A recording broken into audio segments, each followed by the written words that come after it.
So we were just talking at our table, if you're going to talk about corruption, you have to actually talk about defining corruption. And that's a very difficult thing to do. So the UN, in its infinite wisdom, has a convention against corruption. It was 2003, I believe. It was signed. It's been signed by 140 countries. But that convention against corruption doesn't actually define corruption. Now, all these helpful UN agencies have waded in and tried to give us their definitions. So UNODC, which is the Office on Drugs and Crime, has given us a handbook on how to interpret the Convention on Corruption. And there we have 8 pages of definitions, which is great because every page has, of course, in some circumstances, but not in all countries, and it's a bit fungible, and you have to take local circumstances into account, etc., etc. Indonesia, in its infinite wisdom, and always the master of the time-saving acronym, has come up with a 3-letter solution, which is KKN. It's short for korupsi, kolusi, dan nepotisme. And I don't think I need to translate that for anyone. So we'll be talking a lot about KKN. Academics most commonly define corruption as private, or the use of public office for private gain. And that's a very, very commonly used definition. And I think in that definition lies the very problem with our approach to corruption. Because it assumes 2 things which I don't think it's fair to assume. One is that essentially there is one overall main purpose for corruption, which is get rich, gain. And the other is there's one overall great beneficiary of corruption, which is private, the person, the corrupter.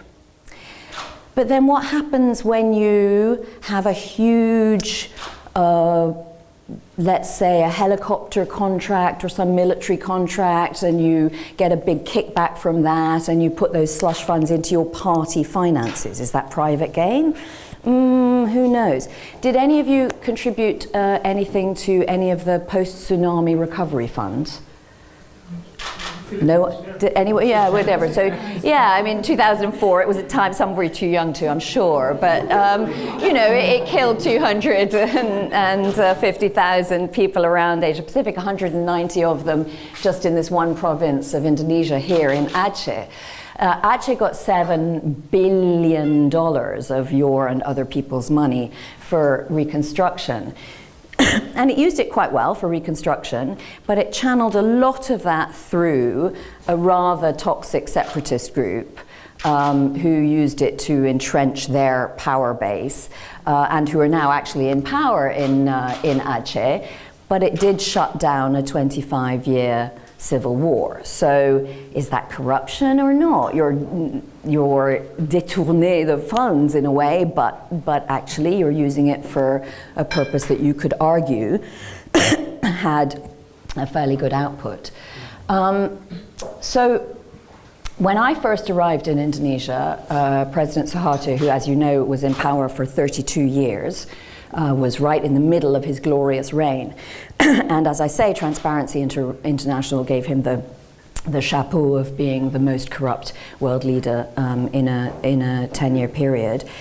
And I think it's worth actually thinking a bit about how that corruption works, because I think we can learn quite a lot from it. So he came to power in 1965.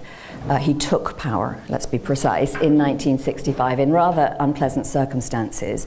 But he came into a country that was economically on its knees, and he came from a military that had its roots in a war against the Dutch, who decided that they were going to waltz back in after the Japanese. So the Dutch were the previous colonizers, as you know, of Indonesia. They fled when the Japanese arrived. After the Japanese left, after the surrender in the Second World War, the Dutch decided that they were going to come in and reclaim their colony. The Indonesians weren't so happy with that idea, and so they waged a 4-year war against that. And in that war, basically the military commander, there was no state, there was no tax base, there was no treasury, there was no money, so all of the military commanders were essentially allowed to raise their own money, do what you have to, we're fighting a war.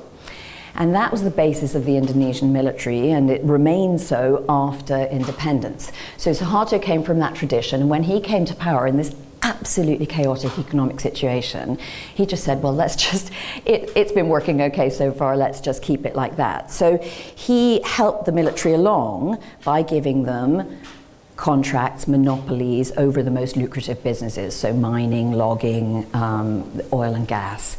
And the military, the quid pro quo for that was, you can put it in your Swiss bank accounts, you can stuff your pockets or whatever, but you have to deliver stability in this country. So you buy all the equipment, you pay the salaries, you do whatever you have to, you deliver stability. And they did that quite well for quite a long time, in conjunction with the other people who were actually the beneficiaries of Suharto's largesse, which were a small number of ethnic Chinese-owned conglomerates. And their quid pro quo was, you get the monopolies, but you deliver capital, investment, jobs, and technology. And they did that. It worked for quite a long time. It stopped working just about when I was there. No connection, I hope. Possibly a bit later. Why? Because basically Suharto's kids grew up and they got greedy and they were stupid. And basically Suharto was too stupid to demand the same kind of quid pro quo from them. So he started taking monopolies away from the people who'd been stuffing their pockets, but also delivering, and giving it to his kids who stuffed their pockets and didn't deliver anything on the national level. Now, during the early years of Suharto's reign, tens of thousands of people were lifted out of poverty by the stability and the investment that was delivered mostly by the military and the Chinese. They deprived people of their civil rights, they deprived people of liberty, and of many, they deprived a free market of its freedom. But there were arguably tens of millions of beneficiaries of that corruption. Once he gave it to his kids, the only people who were the beneficiaries were his kids. So when it all started to fall apart in the late 1990s, the military were just like, yeah, right, you know, sorry, it hasn't been a while since we've seen a new contract. And they just stood by and let it fall apart. So what happens next? What happens next is the international community marches in with all our good governance NGOs and etc. And we're going to, in this new look Indonesia, we're going to help Indonesia to shut down corruption. And one of the ways we're going to do this, obviously, is to get the military out of business, because the military has no business being in business, which is fair enough. So they started shunting the military out of legitimate businesses. What they didn't do was actually look at the national balance sheet. So at that time, and as late as 2005, which was 6 years after the end of the Suharto regime, only a third of legitimate military spending, the stuff we know about, was on the government budget. The other 2/3 had been coming from business and whatever, and was not replaced. So we push them out of those businesses, we don't replace that money, what happens? So in my day job in Jakarta at this point, I was working in the Ministry of Health on HIV. And I get a little note from the head of the World Bank, who rejoiced in the name of David Dollar. Just had to say that.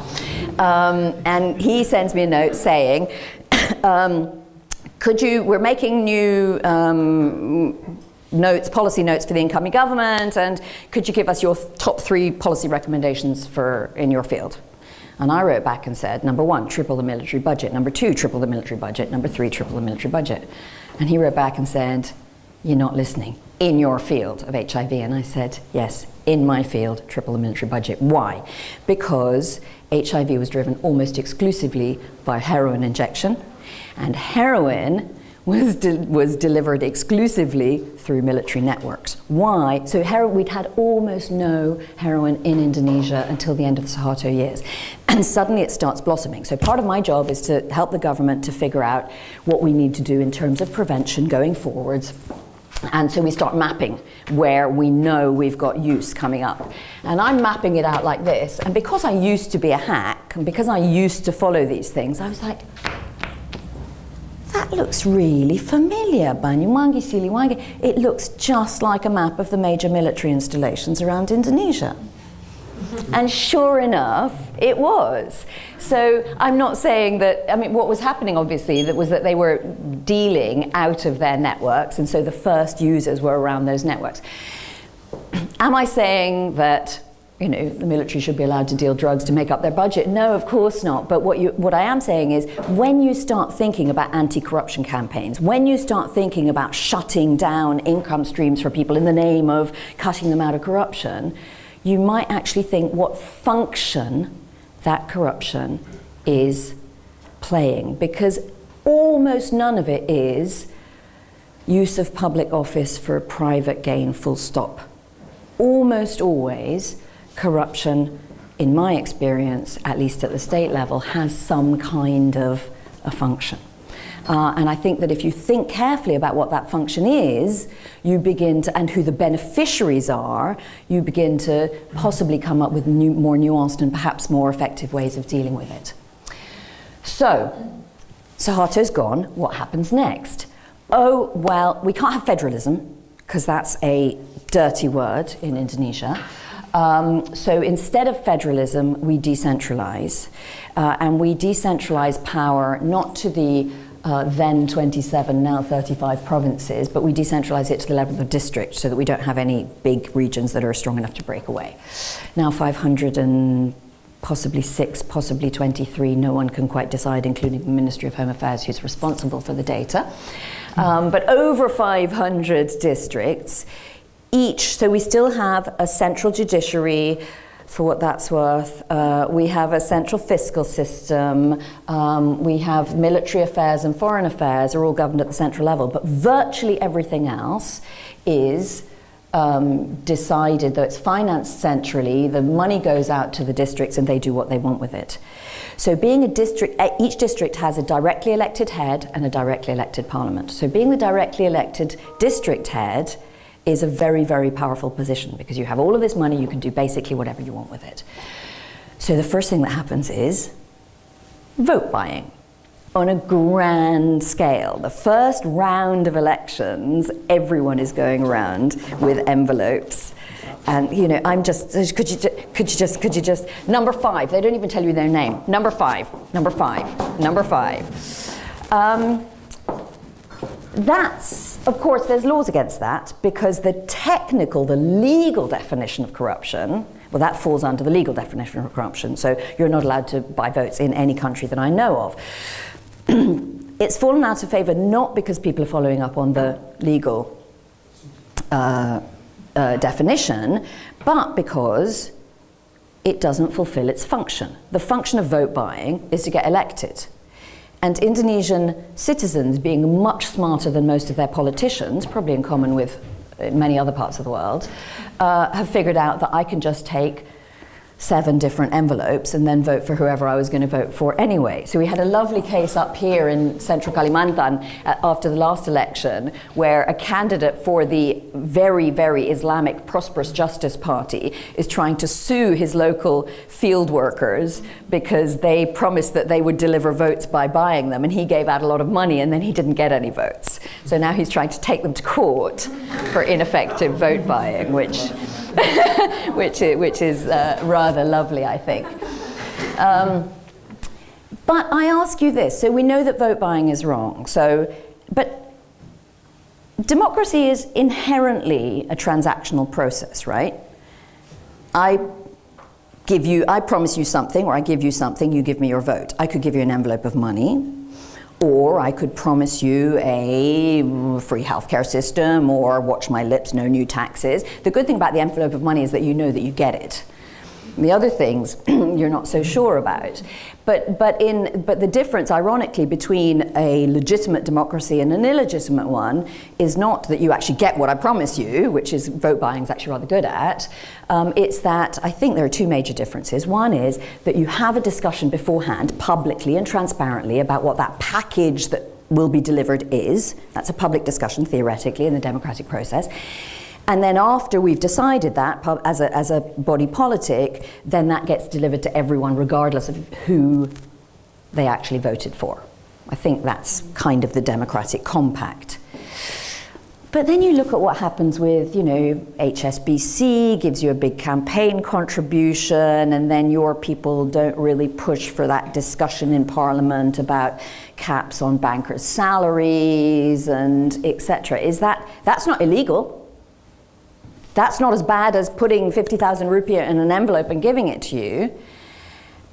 But really, is it qualitatively any different? I mean, I think there's one difference. Vote buying actually puts a few dollars into the hands of millions of people, and the other sort, lobbying, puts millions of dollars into the hands of few people. And the first we consider illegal, and the second we consider legal. So why is that? That's for your discussion later on. I would say that I think it's a matter of culture, and now I'm really on dodgy ground because, of course, you're not allowed to talk about culture as, you know, corruption and culture in the same sentence, because that's very politically incorrect. But I want to tell you a story from the Kai Islands here. So this is the 46,000 kilometers that I did on. Actually, no, this is only the 29,000 that I did on boat and motorbike and public bus. And it is covered in this wonderful book which Sue has very kindly brought, so please support her so she doesn't have to schlep them all the way home and buy that. But at one point I was up here in the Kai Islands, which is in the back of Beyond. And I'd been there once before for Christmas in a few years, 7 years earlier or something, and so it's somewhere that has no cell phone coverage, which is rare actually, even in this amazing country, no electricity, so I hadn't been able to keep up with the family in between. I just rocked up again Christmas 7 years later, and they took me in because that's how Indonesia is. So now we're having the chit-chat about, you know, what happened to cousin X, and oh my goodness, Oma died, and I'm so sorry, and this and that, and how's life? And Pak Yopi is telling me about his various 9 children. And he says, oh yeah, my daughter, I'm really pleased because she passed the civil service exams. He used the term murni. She passed them purely, which means without giving a bribe, which is like a real miracle. It's a very, very small proportion that actually pass murni. And she passed them murni, and she's working as a teacher. And I said, great. And he said, oh, not so fast. It was a bit dodgy for a while because I heard on the grapevine, well, from my cousin who works in the office, that she was going to be posted in Waur, which is an even smaller town than Hawaii, even less likelihood of, you know, you have to go even further or give your cell phone to a fisherman who's going even further out so that he can get your SMSs and bring them back and what and what. And that's not a good place to be because you're going to be far away from the people who are going to promote you and this and that. But luckily, I've got another cousin who's higher up in the district health ministry, education ministry. So I got on a boat and I went straight to see him and I said, can't be having this. And he said, I'm really sorry, but the list's already gone out, it's going up this afternoon, everyone's waiting for it, everyone knows it. He said, but your family, yeah, but I'm really sorry. So he said, but luckily, I've got another cousin who's an MP in Jakarta. So that's a much, much bigger fish, right? So I say, I'm going to call our other cousin. He's like, oh, you wouldn't dare. I said, you watch me. So I called him. And he said, well, what's the problem? Well, I told him. So I put him on the phone. And so it was resolved. So they delayed the announcement by, you know, a couple of days. And now she's working in the district capital. Hey, Batkan, isn't that great? Then I said, yeah, that's great. And then we went on chatting. And they said, so how's it for you in Jakarta? I was like, oh, Jakarta, I tell you, I've always tried to defend that place, but it's turning into such a nightmare. It's really, the traffic's so bad. I violate the law every single day. I drive a motorbike. I'm always going the wrong way up a one-way street. In fact, it's so bad that I actually just keep money clipped to the back of my driving license because, you know, when you get caught going the wrong way up a one-way street, it's such a bore to have to explain yourself. So, and they just take it off and you're done, right? And they say, and I said, you know, I guess that makes me a corrupter. And they laugh, ha ha ha ha ha. And I said, you know, it's funny that the story of your daughter in my kampung, where I come from, some people would call that KKN, some people would call that Corruption, collusion and nepotism. Long silence. Heavy ceiling. And then his wife, Mama Ona, gets up and says, shall we go to church? And I felt so bad because I'm like, oh my God, I've insulted my host. But actually, afterwards, thinking about it, I realized what was going on. It wasn't that they were insulted, it's that it was a complete non sequitur.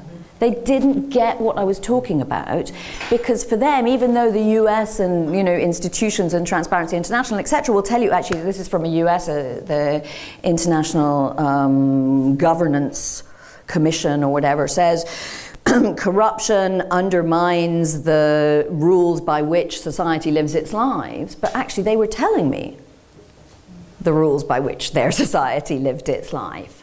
And I think that that's something that you have to take into account when you start to think about what you're going to do about corruption. So I'll give you one more story, because I think it's, which is from up here in Nanggalaut, which is a town that's about, a village that's about 3 hours by canoe from the nearest dirt road.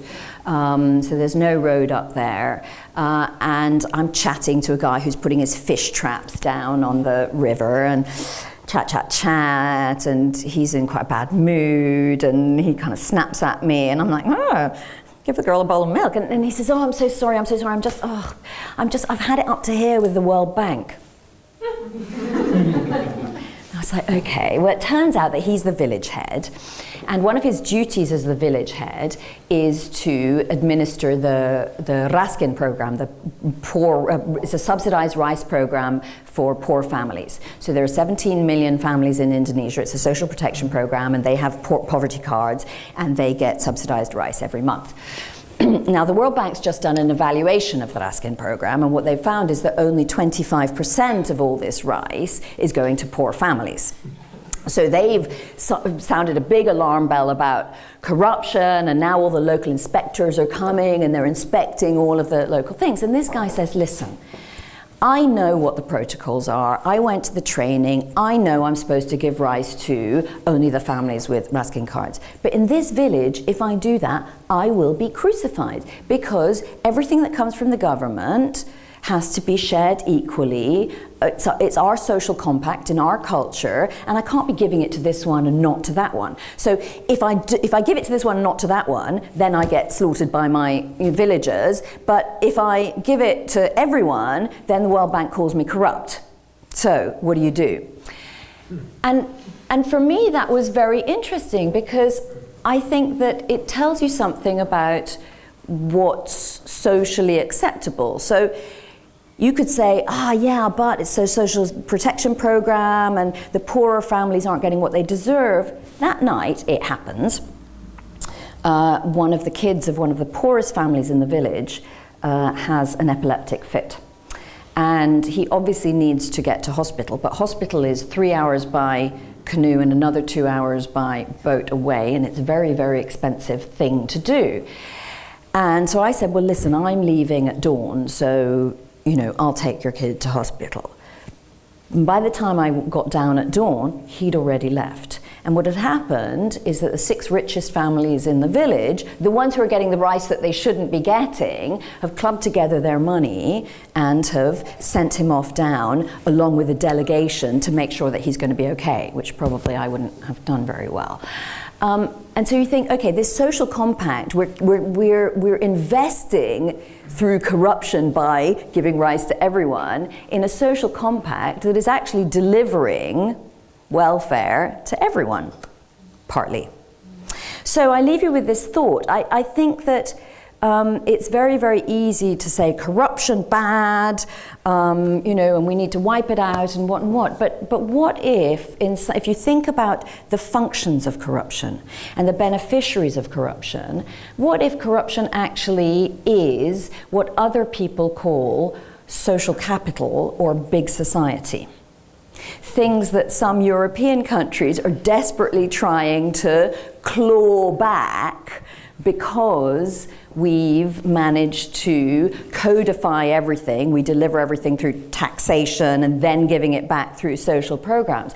But in countries like Indonesia and many other transitional countries like that, is there a danger that by prosecuting all forms of corruption, by going after this guy for doing what he's not supposed to do, we're actually going to eat away at a social capital that is very, very much part of the fabric of society and that keeps it alive? Indonesians are very, very good at making the distinction between the two things that I call extractive corruption and distributive corruption. They get when some guy is stealing from their hospital budget and going whoring and taking drugs in Singapore. They get that. And the minute that that happens, they throw them out of office. There's zero tolerance for graft and theft.